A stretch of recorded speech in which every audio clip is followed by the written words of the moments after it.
the Allied armies, the spring of 1917 is a season of exhaustion. The French, worn out by costly attacks, have lapsed into mutiny. The British, picking up the main burden, have battered themselves against the Somme.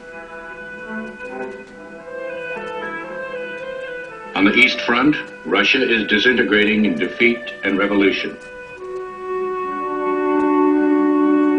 The fourth ally, Italy, is suffering a constant repetition of losses on a bitter front.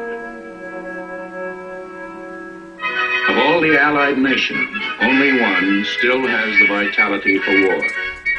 The United States, preserved by 2.5 years of neutrality. New to the ranks of belligerents, it is just starting to recruit an army. The fresh, the innocent, the eager. George Seaman, who gave tango lessons at a New Jersey resort, is spending this season at camp. Cyril Clement, shoe factory clerk, takes 3 months on a Vermont farm to fatten up for the Army physical. Steve Schwepke leaves his job at a grocery store in Wisconsin for $30 a month in the Marines. An Iowa farm boy named Merle Hay takes a train to Des Moines to enlist. A young athlete named Merv Silverthorne joins a group of his fellow students for a longer train trip from a Minnesota campus to a Marine camp in California. Silverthorne has heard about Gettysburg and Andersonville from his father. He has read books about Teddy Roosevelt at San Juan Hill. He will later explain, "I was raised in an atmosphere of patriotism. I was looking forward to the adventure of going over there." What price adventure?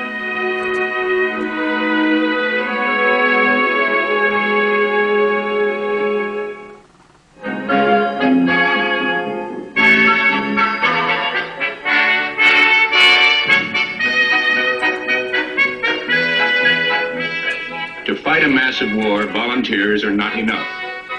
On June 5th, 1917, nearly 10 million Americans, eager or not, join a movement that traditionalists call un-American, the draft. The Secretary of War, Newton D. Baker, gets the honor of drawing the first number.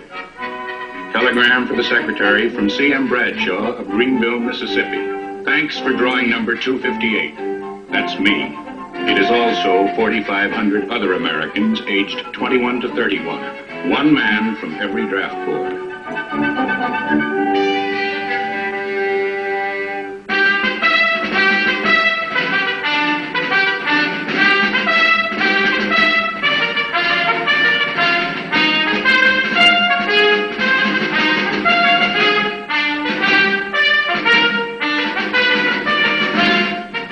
Raw ground, raw barracks, and manpower that is hardly any more seasoned. This is the American Expeditionary Force to be. On paper, an army of 3 million, it has started about 2.75 million short of rifles and soldiers. They will fight this war with weapons borrowed from their allies and with lessons borrowed from all fields of combat. The art of self-defense, taught by boxer Johnny Kilbane.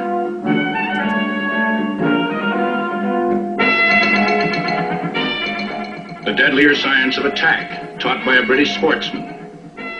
A recruit writes home, "The way these allies teach it, a rifle is nothing but a handle for a bayonet. They want you to put a lot of hate into it."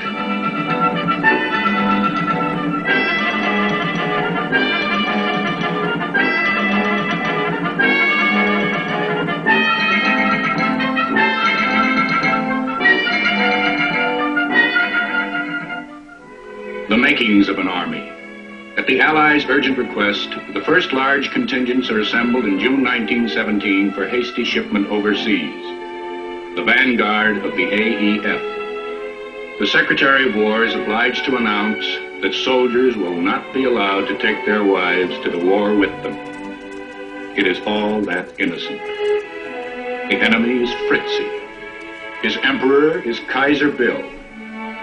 A popular song says, "They want to settle up that fuss, and they put it up to us. We're going over."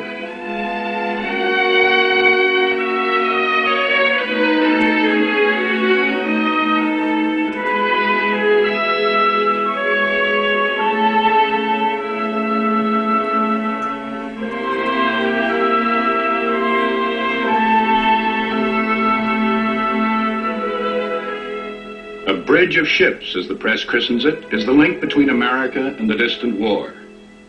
Like much of the war effort, it is improvised. The destroyer escorts are U.S. Navy. The transport ships mostly British, some French, Italian, even Russian. But thousands of Yanks make the crossing in vessels originally christened Vaterland, Von Steuben, and the like. Former German liners taken over in Atlantic ports when war was declared.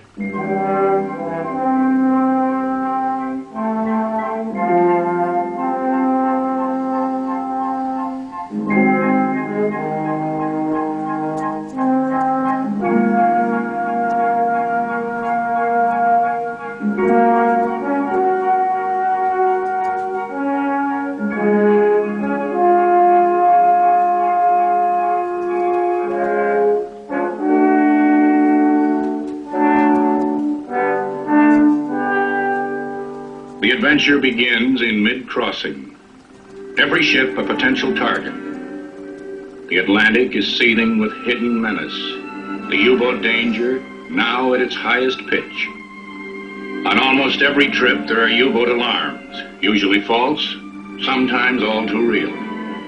But the escorts do their job. 2 million Yanks make it safely.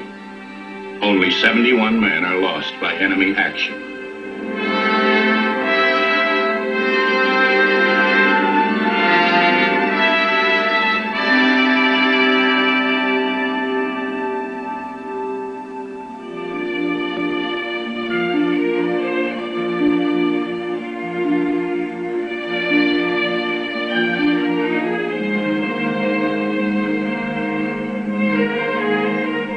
On June 27th, the first contingents arrive in France to a personal greeting from their Commander-in-Chief, General John J. Pershing, an overseas veteran of 1 month's standing, dispatched to Europe in advance to prepare for the landings. For some of Pershing's troops, the first view of France is a disappointment. One of them notes, no crowds on the beaches waving flags, no bandaged French soldiers saying, now we're going to be rescued. There just wasn't any reception.